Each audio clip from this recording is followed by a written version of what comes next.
as little as an anonymous email address. Someone owe you money? Back child support? We can find that deadbeat and even assist you in obtaining a judgment and recover that judgment for you. Emailrevealer.com, digital forensics, computer forensics, cell phone forensics, recover deleted text messages, create a report that you can use in court. Emailrevealer.com, 800-572-9762. Hey guys, if you like the show and you want to show your support, check out the Opperman Report Patreon. We have all the shows that you hear Monday through Friday on AM/FM radio, but we cut out the ads, so you can hear that content ad-free. The Opperman Report Patreon, you should stop there once a day and check out what's going on over there. That's Opperman Report Patreon. It's the Opperman Report. Join digital forensic investigator and PI Ed Opperman for an in-depth discussion of conspiracy theories, strategy of New World Order resistance, high-profile court cases in the news, and interviews with expert guests and authors on these topics and more. It's the Opperman Report. And now, here is investigator Ed Opperman.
Okay, welcome to the Opperman Report.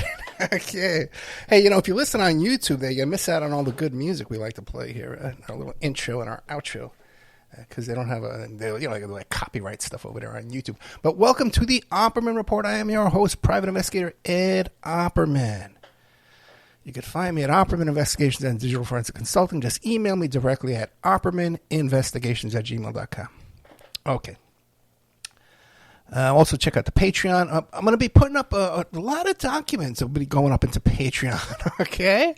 I got to tell you something, man. I'm not in a great mood in the past 24 hours, but I got just the right amount of pissed off. Because I hate, when I get really upset about something, I start yelling at the audience. Like I get angry and yell at the audience. But I got just the right right amount. The perfect little, so I don't explode, but that also I can get this stuff off my chest. I had a guest who used to come on the show all the time. I don't want to mention his name. And he used to say to me, he was an investigative reporter, one of the old timers, back in the early days.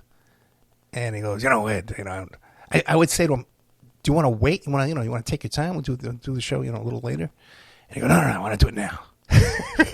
Because, got that adrenaline, you're about to tape an interview. And he goes, I used to have this guy. I used to talk to him, and he would say, I don't want the speed to burn out. The guy was on speed, and he didn't want it to burn off. And I don't want my anger to burn off about this Netflix fiasco. I'm watching this thing last night. I'm so upset.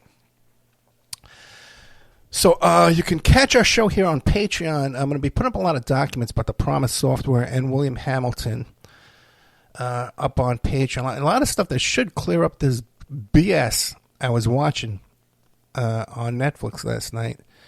Not the first time we've watched them put out this info. And probably not the last. Okay?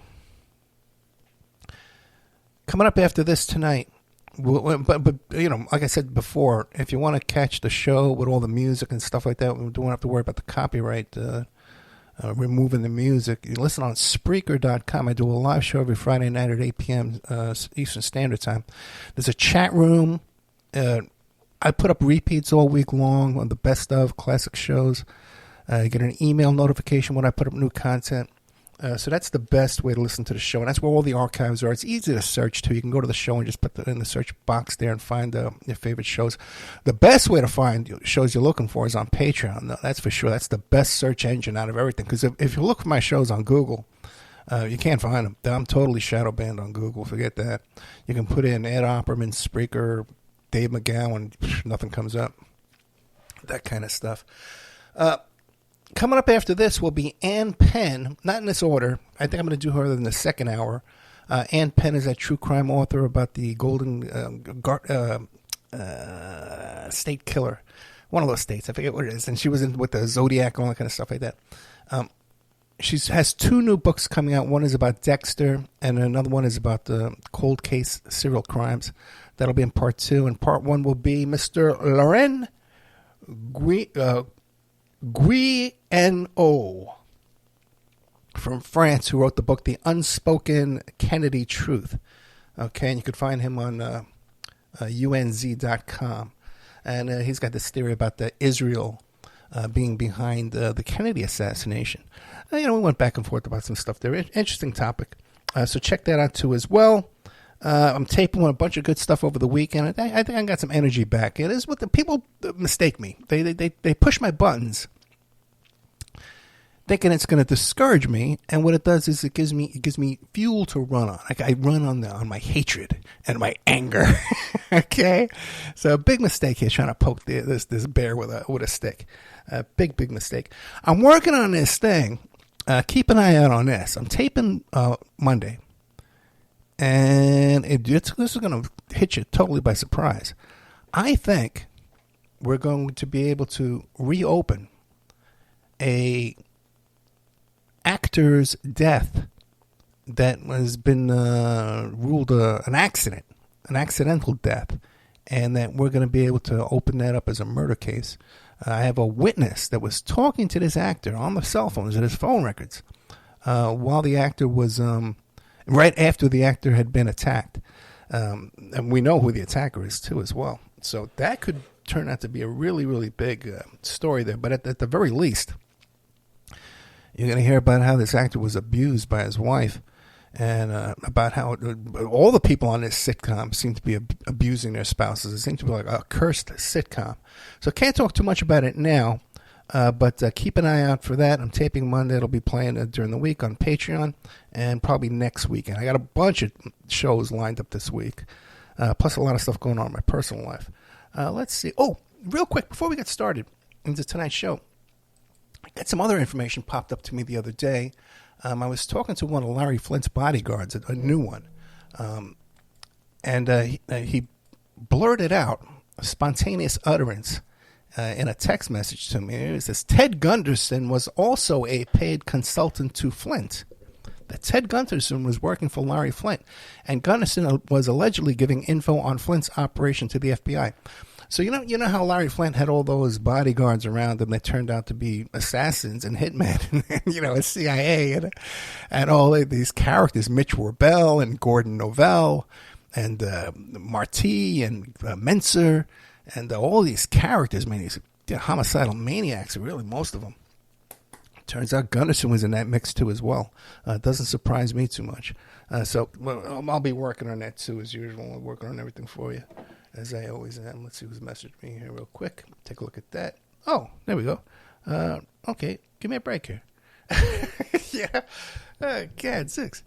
People really are impatient listeners. Okay. Tell them I'm going to send them the damn show. Okay, now I'm upset. Okay. I am upset. All right. If you've been watching this thing. Okay, let's start with this.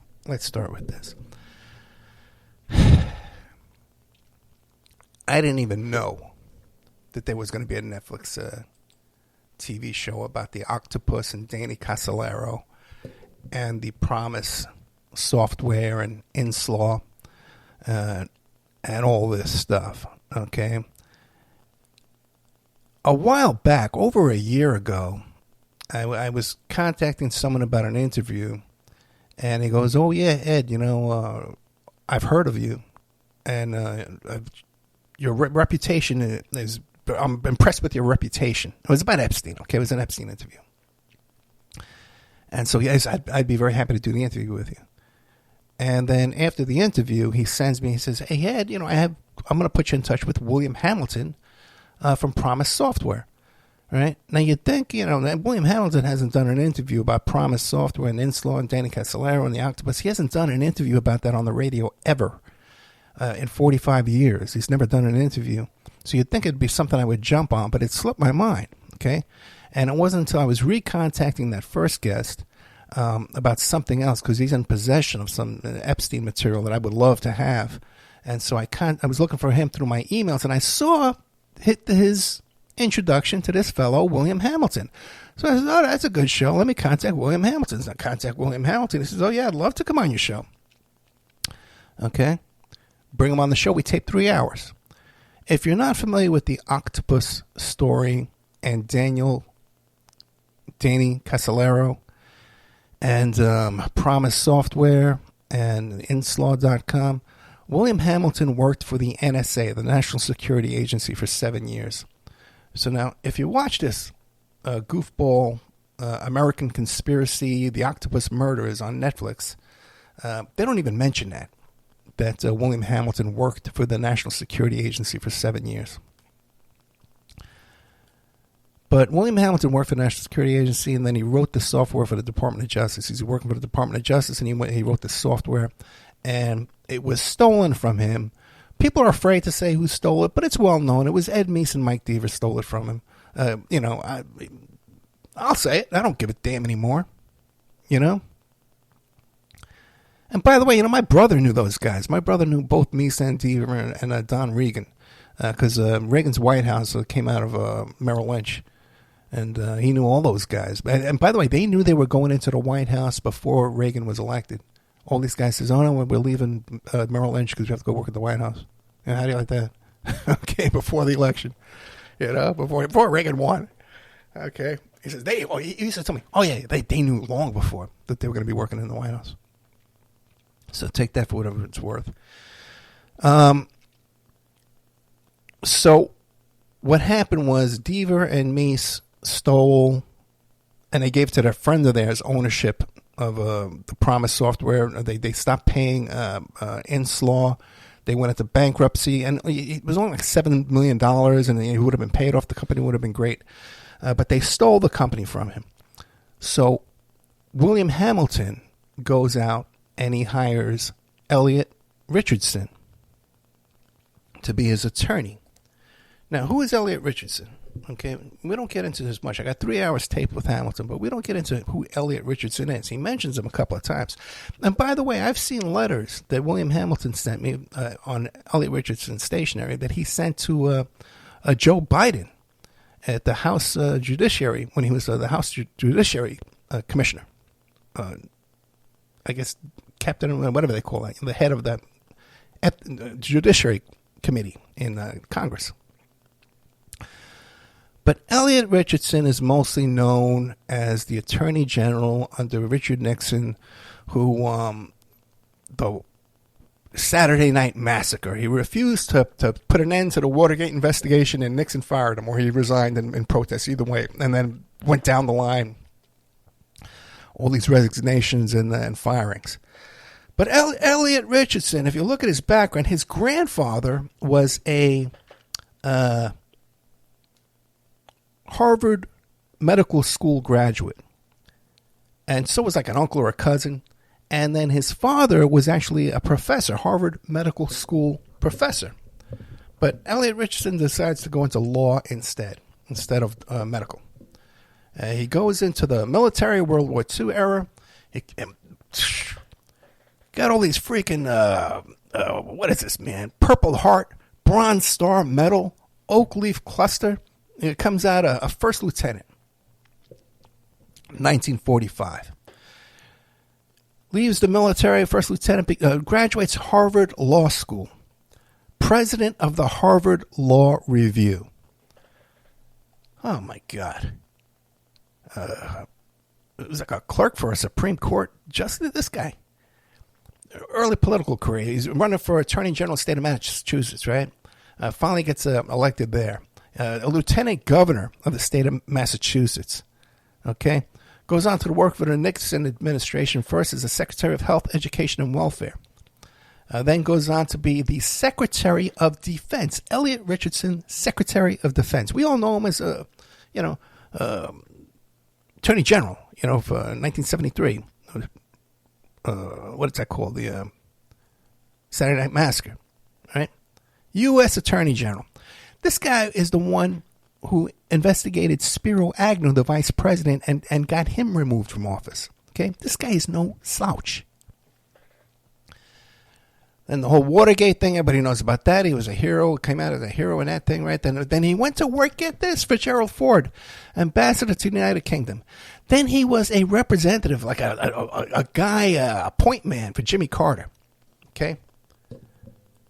All right. Secretary of Commerce, he worked, special representative of President Jimmy Carter for the United Nations Convention of Law of the Sea. Okay, it's a very prestigious career. This guy's no slouch, okay? This guy's no slouch. He's no fool. And he turns out he becomes the attorney for Mr. William Hamilton, okay? Now, I'm talking to William Hamilton, and my first question to William Hamilton was, how did you get this contract for Inslaw? How did you get this big contract? Did you have lobbyists? How'd you pull this off? William Hamilton was a D.C. insider, and when he got screwed, he hired one of the most D.C. insiders, okay, as inside as you can get, as connected as you can get. Department of Justice, Department of Defense, Harvard Law, right? Nixon, Jimmy Carter, White House, right? Ford, White House. Now, this guy's no fool. This guy's no idiot. And he's representing Mr. William Hamilton, Inslaw, Promise Software. And he's not just doing some papers, shuffling some papers around. This guy's going on TV. He's writing letters to Joe Biden when Joe Biden was the head of the Judiciary Committee. And the guy got fired over that, by the way. There's a forgery involved in that, too. It's no joke. All on behalf of William Hamilton. Clearly, Mr. Elliot Richardson had a great deal of respect and admiration for Mr. Hamilton and his wife, who was partners in this business. Okay? He didn't dismiss them as a clown, as a lunatic, as a fool, as someone with fantasies about espionage. The guy was espionage. 7 years with the National Security Agency. He wasn't fantasizing about espionage like they come off in his freaking Netflix BS. As usual with Netflix. This isn't the first time Netflix has done this.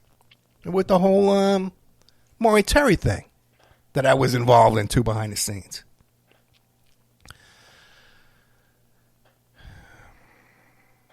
So,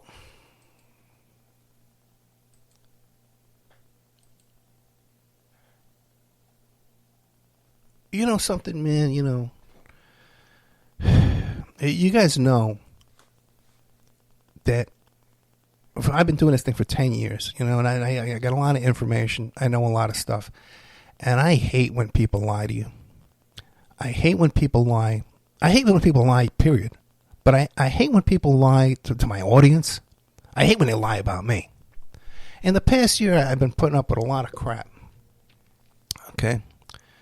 And I got to the point where I said, you know what, man, the audience, the people around me, they kind of like being lied to, So I'm going to draw the line where they're being lied to about me. That's the only time I'm really going to speak up. But this time it's different, okay? I got a lot of respect for Hamilton and his wife, okay, and what they've been through, all right? And I don't like to see somebody smeared, okay, by basically a nobody. Because if you look at this Netflix documentary, I don't know how my audio is doing. It seems like it's coming and going. How's the audio doing there, guys, in the chat rooms, okay? You hear me good, or am I like coming and going? You turn on this Netflix documentary, American's Conspiracy, The Octupus Murders, right? And in the first scene, they're introducing this fellow they describe as a reporter or a researcher, Mr. Christian Hansen. He's this young man. He doesn't seem to care about haircuts, and he's wearing a T-shirt. You're being filmed. The first scene of your documentary, maybe put on a shirt and you comb your hair, you get a haircut, right? Maybe? No? Okay. But they're trying to portray him as this conspiracy theory researcher who's just always obsessed with the octopus story. And they show him in his garage or his office, whatever it is. He's got these boxes, these file boxes of files stacked up all over the place.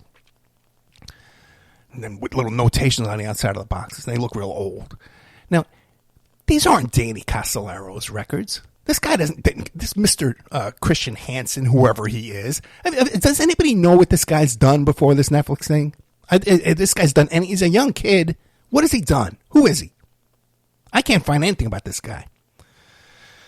So we're showing this guy, he's a young researcher. And look at my boxes. I'm obsessed with the octopus case and Danny Castellero. Look at my boxes. File boxes. These aren't boxes he got from Danny Castellero. This is stuff he printed off the internet. Okay, and he put them in boxes for whatever reason. Okay? Well, look at the boxes. I've got boxes. That makes me credible, and it makes me an investigator and a researcher.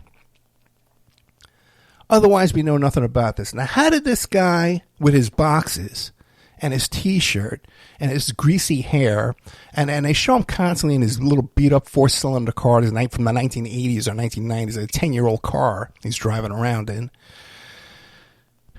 How does this guy get his deal with Netflix? I know a little bit about this kind of stuff, how you get these deals with Netflix, right? And what happened was he got his deal with Netflix because Mr. William Hamilton was gracious enough to correspond with him. Okay, that's how the show starts out. I sent a letter to William Hamilton, and he wrote back, and he sent me some documents. By the way, I got a ton of documents from William Hamilton, and not one is mentioned on this documentary. Not one. All kind of really interesting stuff.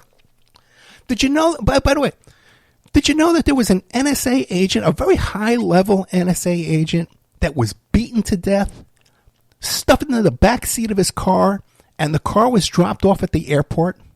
Okay? Now, I got that affidavit. Why don't they show that on this thing? The guy's name was Alan Standorf, from whom Danny Castellero appears to have obtained computer printouts from what I believe, this is Mr. Hamilton talking to me by email. He gave these computer printouts to Danny Castellero that Hamilton believes is the main core political blackmail version of Promise. This is high-level stuff. He was an employee of NSA Vint Hill, Virginia facility when he accessed copies of main core and gave them to Castellaro, and he was found beaten to death on the floor of the backseat of his own car in a public parking lot at National Airport in January 1991. And the government, implausibly, in my opinion, as a former NSA employee, was never able to solve Standoff's murder. Now, you understand the implications here.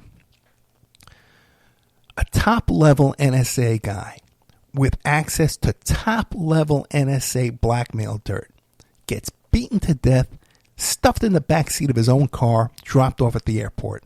Okay? Who could have done that? If it was these gangsters and thugs and drug dealers and blah, blah, blah, all this other stuff, the periphery of the Castellaro investigation. If it was something like that, the NSA could identify that guy in 5 minutes. They got satellites. They got the man back in the 70s, man. They were tapping every single phone call in the United States of America, all over the world, in fact. Now God knows what they got. Okay, I know what they're doing to me. Okay. They could have solved that crime in 5 minutes. The only reason it wasn't solved is they were sending a message. If you work for us and you leak information, you're going to get beat to death and dumped in a parking lot. Okay? Now that's Mr. Hamilton's conclusion. It's also my conclusion. Okay, that's the obvious conclusion. Okay? Now that was never mentioned for some reason on this wonderful Netflix documentary about the Castellaro and the Octupus murders. And I wonder why. If it was provided to me, I'm sure it was provided to them too as well. Why not? Okay. They show all these phone calls with Mr. Hamilton. I don't. It seems my understanding, okay, is that Mr. Hamilton discontinued his cooperation with this documentary pretty early on. Okay. And he felt that they were over their heads. And I totally agree. I could not agree more that these people are totally over their heads in this kind of situation. This fellow here, Mr. Christian Hansen, first of all, he doesn't even have the personality to carry a TV show. Okay, so what kind of credentials as a researcher or an investigator or a reporter does he have to be doing this kind of work at this kind of level with these kind of people? There's a scene where they're picking up Riconosciuto from prison, okay? Riconosciuto, it turns out, he claims that he's the one that placed the backdoor into this software that allowed the NSA and the CIA and the federal FBI and stuff like that to dip in there and spy on other countries and investigations of other countries and all that kind of stuff too. Now, if you listen to my 3 hours with Hamilton, he also describes that there was a backdoor to overseas banking wire transfers that was used for blackmail purposes. And just imagine, if you can spy on people like Hunter Biden and Joe Biden and Trump and all these guys like that and see their overseas secret Swiss bank account wire transfers, that's great blackmail dirt on somebody at that level. And as a matter of fact, if you have that kind of access, you can also go in there and steal their money or threaten to. This is the serious stuff of what Promise is about and what Inslaw, about what this scandal is about that got this kid Castellaro killed. Okay? Now you're watching this thing and you're saying, oh, well, then what is going on here? What's the purpose of this documentary? They can say, was Danny killed or was he not killed? Was it a murder or was it a suicide? It's pretty clear it was a murder, you know? Look at the characters, the cast of characters. You know, E. Howard Hunt was around this bunch. They don't mention him in this documentary. I don't know why. You know, spent a lot of time on John Booth Nichols, who's a serious character, who still may be alive, by the way. But the thing is, in this documentary, they don't mention anything about Hamilton being NSA, which kind of gives him the credibility of having some kind of savvy to know what's going on in the intelligence community and know where he's getting what his sources of information are. They don't mention anything about this backdoor banking access for blackmail purposes. They don't mention anything about this other NSA agent getting beaten to death who was Danny Castellaro's source. Okay? This is some pretty important stuff. Right? None of this is mentioned. You'll find it in the Opperman report, William Hamilton exclusive interviews, 3 hours worth that I have. Okay? You'll find it there. Now, when me and Mr. Hamilton were taping these interviews, he never mentioned to me about this Netflix thing, okay? And I had no idea about this Netflix thing. I'll tell you something interesting, though. The Opperman report radio show is on the list for Netflix publicity department. When they want to publicize their documentaries and stuff like that, they contact, broadcasters. Do you want a guest for your show? Remember I did the one about the what was that thing? Waco, that Waco guy, had him on there. I was behind the scenes and the whole thing with the Maury Terry, that whole thing with Zeman, I saw what was going on there. I backed out of that one too.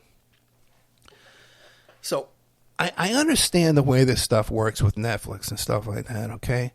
Now, for some reason, I wasn't contacted by Netflix. Hey, we're Googling Danny Casolaro. We're Googling Octupus. We're Googling all this stuff like this.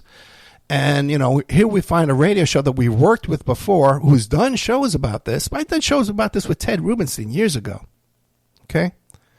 But, let's not contact him. Let's not offer him our guest. These guys seem to be willing. They're going on some pretty pathetic shows. I'm watching. They're going on some pretty pathetic podcasts.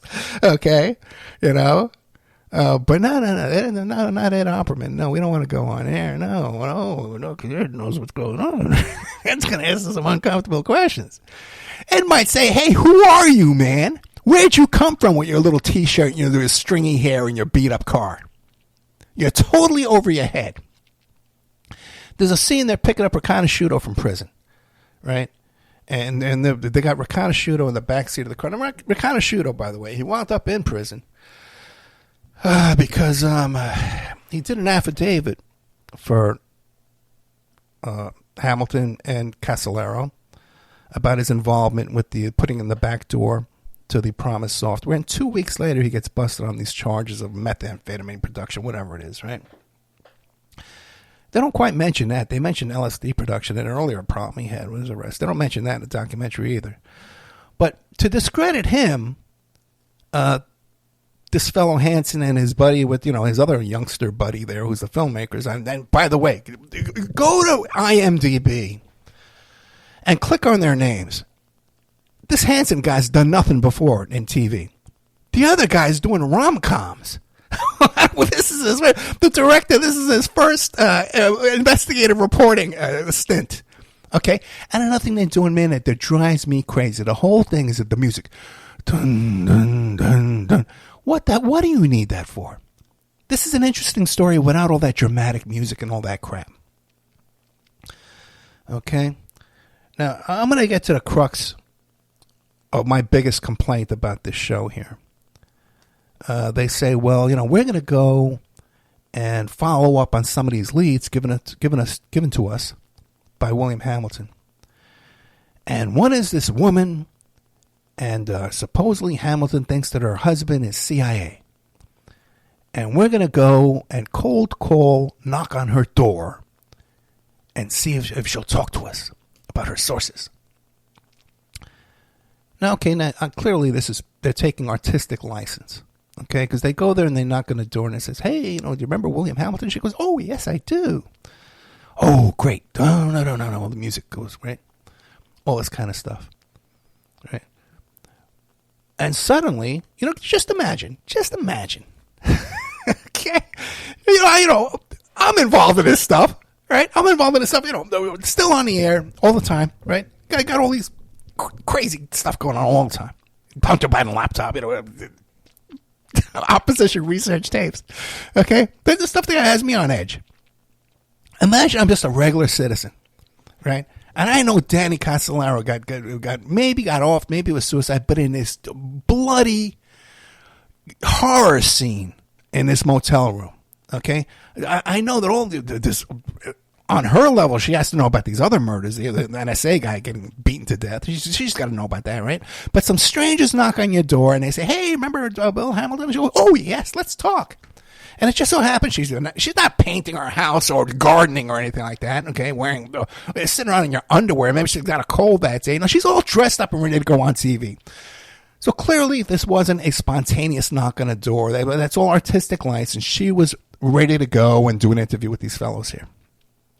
And they start asking, since suddenly now, not Elliot Richardson, not a 7-year NSA agent, right, is the source of all this information. Now it's this woman in this home who claims that her husband is Hamilton. There's some kind of speculation that her husband was CIA.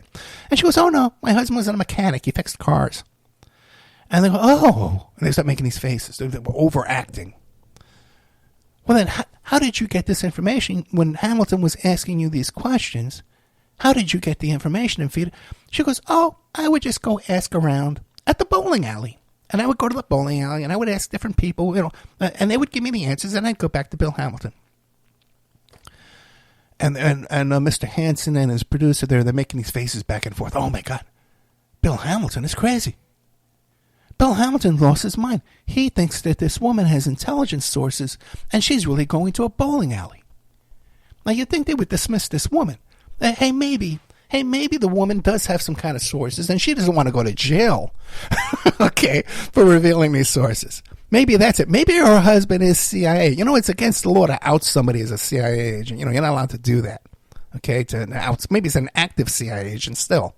You can't just go on and, oh, yeah, he's an agent. In fact, he's over in Pakistan right now. You can't say that, okay? But these two geniuses or tools, okay, or agents or, assets, whatever they are, puppets, somebody above them pulling strings, getting these people to do what they want. They not only portray this in this documentary that, oh my goodness, we've been fooled. Hamilton is having delusions of intelligence people around him. Maybe Elliot Richardson is wearing an Elliot Richardson costume. Okay, perhaps, right? Maybe that's not the real Elliot Richardson. Maybe it's a man wearing a costume, and Elliot Richardson's a mask. I'm trying not to get upset, man. I'm really trying. But these guys, man, they take... Well, what is that? Insult to injury? What is that for? You know what I'm saying? Salt in the wounds. They take, they push it so damn far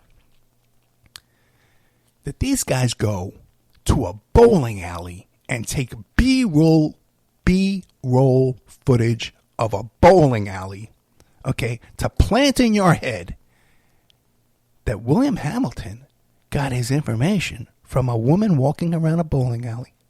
Look, here's the bowling alley. Now you see the image of the bowling alley in your head. Oh, my God, it's a bowling alley. Here she got that information from a bowling alley. Okay? You see how you're being manipulated here, man? Anybody who says, listen, some good stuff came out of this documentary. There's a lot of stuff here, man. And some stuff I didn't know. Okay? I'm not the Mr. Promise, Mr. Castellaro. I'm not Mr. Octupus. I'm certainly not. I had heard about this thing like 15 years ago. And I had heard people saying, we looked into it. There's really nothing there. Okay, man.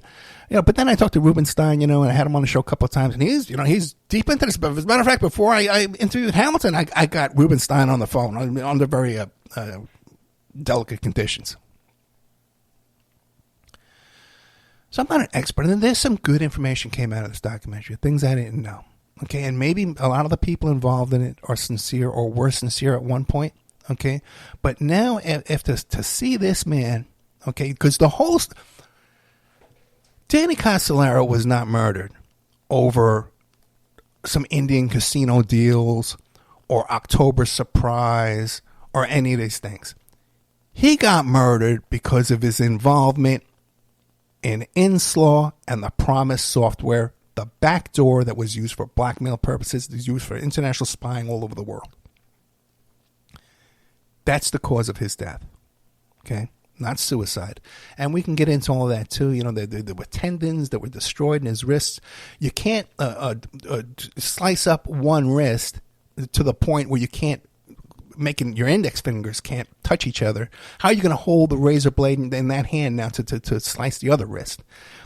He could have held it in his mouth. Things are possible, maybe between his fingers or his thumb or whatever, or he held it in his mouth, and he, because there was blood all over the walls and on the side of the toilet. You saw pictures, horrific pictures in this documentary. I don't know why you need to see that. Which reminds me of another thing. This no-name kid with no credentials, no nothing, no background. Nobody knows who this guy is. And now suddenly he's contacting these people and they're giving him, well, sure, you can have all our case files. Here you go. What the hell is that? And people are watching us saying, oh, it's a good documentary. Oh, boy, this is great. Let's do a podcast about it. where our friend William Hamilton was just smeared. Supposedly he's friends with them. Some of these people are claiming that he's their friend. But I got to tell you something else, man. Behind the scenes, okay, a lot of a lot of stuff, man. Okay, I'm noticing a lot of stuff and a lot of same faces, a lot of the same names keep popping up. Okay, I'm not stupid, right? And a lot of it seems to tick back, a little bunny trail back to the NSA over and over and over. Now, I don't like having this bullshit in my life, okay? But here I am, and I got to deal with it. And I do deal with it pretty damn good. But this is disgusting, man, okay? This is a real, legitimate scandal in real life with real people that have, Hamilton may be an old guy with a bad memory, but there's no way this guy's crazy. There's no way this guy's delusional, imagining these things, okay? I've got documents that show that what was this, Lockheed Martin and stuff was using this software. We have all this information. There's no doubt about this. And to dismiss all that based on one tangential witness talking about a bowling alley, she could have made that up. You might have the wrong person. What if you got the wrong person? You know? Any checking on this? And then they discount Riconosciuto by saying, oh my God, we had him in the car and he was all nervous and he was all coming up with these tales and coming up panicking. Listen to me, I'm panicking too. This is what happens when you're in this business. Okay? This is serious stuff. Riconosciuto's not an idiot. He's not a crazy man. The guy just did, 17, 20 years in prison? You come out of prison and they throw you in the backseat of a car and put a camera in your face. Yeah, you're going to be wound a little bit too tight. That's how things work. And if you had a little savvy in your life and you knew how to do some field work and some field investigation and field interviews, you'd know that. You'd know you're dealing with a guy that's wound too tight, and you'd know how to cope with that and adjust your technique when you're questioning him. Okay, instead of saying, well, he's wound too tight, he must be crazy. Let me go look at my boxes. Let me go back to my file boxes. Go to a barbershop. Let's see what else is in my notes. Boys, man, I tell you, I hate this. I hate the show tonight because I don't want to be ranting and raving. This is too important. Let's see. Oh, yeah, one last thing, man, okay? I'll just go out with an hour of music. Okay. Well, one last thing, man, too. Okay, now look. Any kind, like when they did that hit piece on Maury Terry, he was already dead. Okay, so they could do that hit piece. And again, the same pattern, too, last episode. Oh, maybe he's crazy. Maybe Riconosciuto killed himself, you know? I wonder what his family, you know, who took part in this documentary, how they feel about this. Because I'm trying to find out. I know that Bill Hamilton didn't get an advance copy of this show. Even though they're smearing him, they don't send him a copy of the documentary and say, Mr. Hamilton, you know, all your years, this is your life. We're going to come up with this wacky conclusion at the end of it with bowling alley footage to insult you and smear you. We're going to give you an opportunity to look at this and come. If I've done something wrong, if I've come to a wrong conclusion, can you correct me? And you know, and I can put out a product that I can be proud of, that I know is real and accurate and true. That I can put my head on my pillow tonight and go to sleep like an honest man. They don't even send them an advance copy. Now, I'm asking around because, you know, I know some friends of mine, you know, and I'm asking, hey, you know, when you interviewed these guys, did you get an advance copy? I'm waiting to hear back. Okay? If you got an advance copy or not, because that's important to me. It's important to me to know this stuff. Because see, I'm a silly goose, okay? But I don't think this is going to end here, okay? I think a guy who can get Elliot Richardson to work for him, a guy with that kind of connections, You know, and by the way, too, it's not just Elliot Richardson, too. I couldn't, I didn't have time today to go through. This is off the top of my head, this whole show. I didn't have time to go through, and there was an admiral involved, man. The people around Hamilton in this lawsuit were legit credentialed people with names you can look up and see who they are and know who they are. The only thing I can look up here is NetFlix. And I know their reputation of sandbagging people and smearing people's reputations and life's work. People I respect.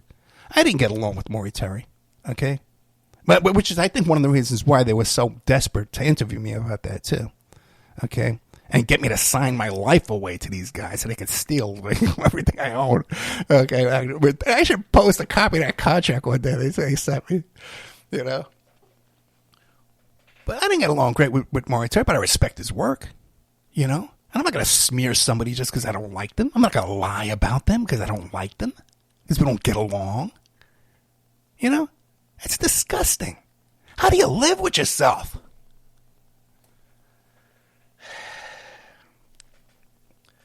Let me see what else I had in my notes here.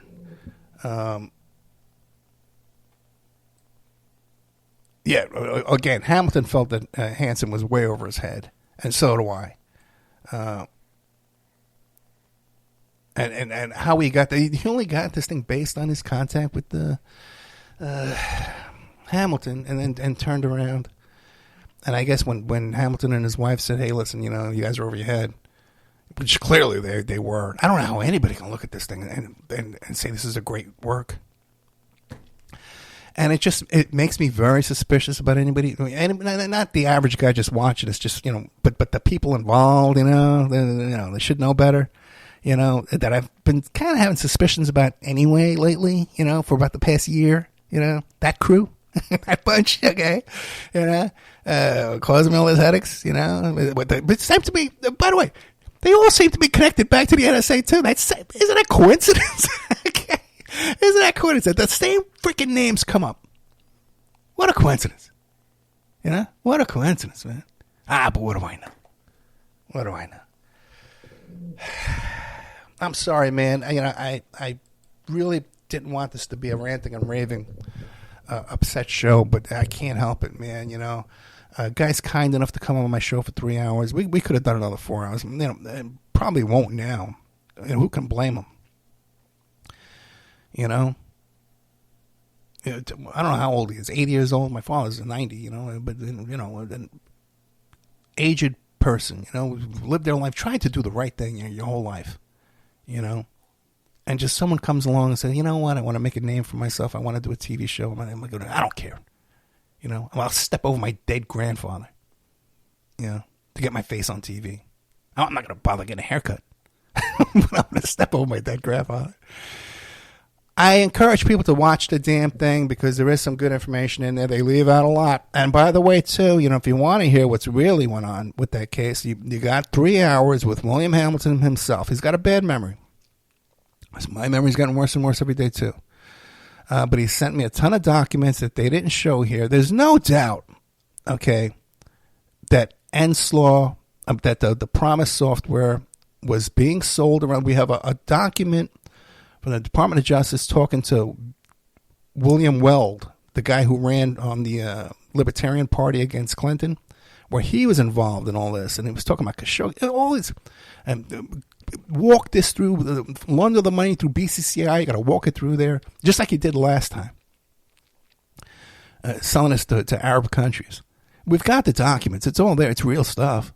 Well, the guy's got the boxes of documents. He's got something in those boxes, right? What happened to all that? So that means, is he going to throw away those boxes? Now that he found this woman with the bowling alley, is he going to go to his garage and just throw away those documents? Oh, well, I was wrong. Danny committed suicide, and Bill's crazy. And Bill was always crazy. Yeah. Oh, yeah. Elliot Richardson, well, I was a guy in a costume. That was a mask. How do you get around this stuff? How does anybody with a straight face watch this? Maybe because I got the documents and I've been lazy. I didn't publish the documents. I should have did it when I went back at the start.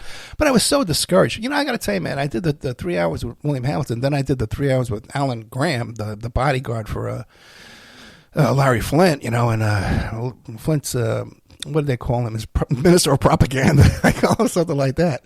But he was in there mixed up with all the hitmen and stuff. I tell you, that was really, man, I don't know who else is out there doing this stuff like me, Who else out there has the balls to sit down and talk to these people, for real? Unless there's some puppet strings, and you got a safe ride, you're not going to have a hard time doing it because your strings are being pulled by a puppet. Okay, that's the only thing I can figure out because I'm seeing less and less and less and less of people I can trust out there that are doing the right thing. So we're out of time. We're not out of time, but I'm out of breath. Okay.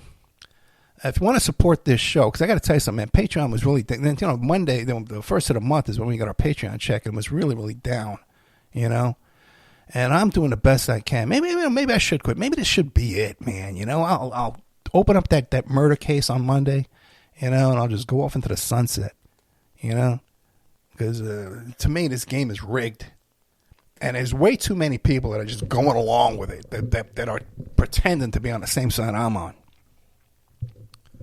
All right, and we're getting, hey, push me off the air, man. Maybe in my last month on the air, I'll name names. I'll name everybody's name and what I know about everybody.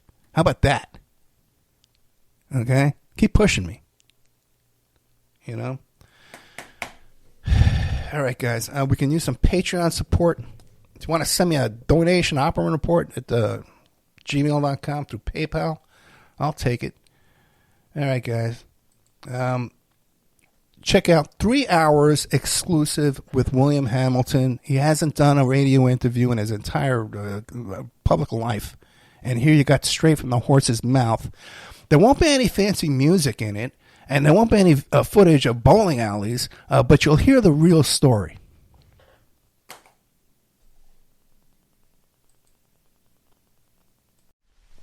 Look yonder. Look yonder.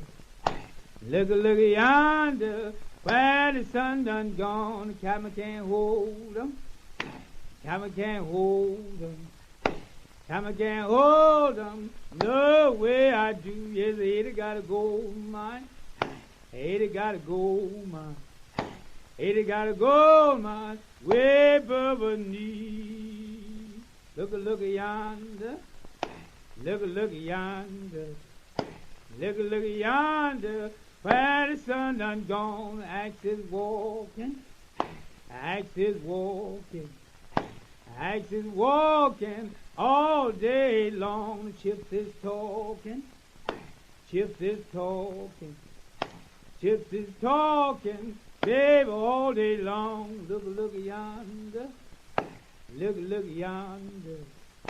Look yonder, where the sun done gone. Oh, Black Betty, bam-ba-lam, oh, Black Betty, bam-ba-lam, Black Betty had a baby, bam-ba-lam, Black Betty had a baby, bam-ba-lam, them things gone crazy, bam-ba-lam, them things gone crazy, bam-ba-lam, oh, Black Betty, bam-ba-lam, oh, Black Betty, bam-ba-lam, oh, baby, Black Betty, bam-ba-lam, oh, Betty, Black Betty, bam-ba-lam, Black Betty had a baby, bam-ba-lam, Black Betty had a baby, bam-ba-lam, damn thing gone crazy, bam-ba-lam, damn thing gone crazy, bam-ba-lam said it wasn't none of mine, bam-ba-lam said it wasn't none of mine, bam-ba-lam, damn thing gone blind, bam-ba-lam, damn thing gone blind, bam-ba-lam, yeah, Black Betty, bam-ba-lam, oh, Black Betty, bam-ba-lam, Black Betty, Black Betty, bam-ba-lam, Black Betty, Black Betty, bam-ba-lam, look here, Black Betty, bam-ba-lam, look here, Black Betty, bam-ba-lam, jump steady, Black Betty, bam-ba-lam, jump steady, Black Betty, bam-ba-lam. Last Monday, baby, I was arrested.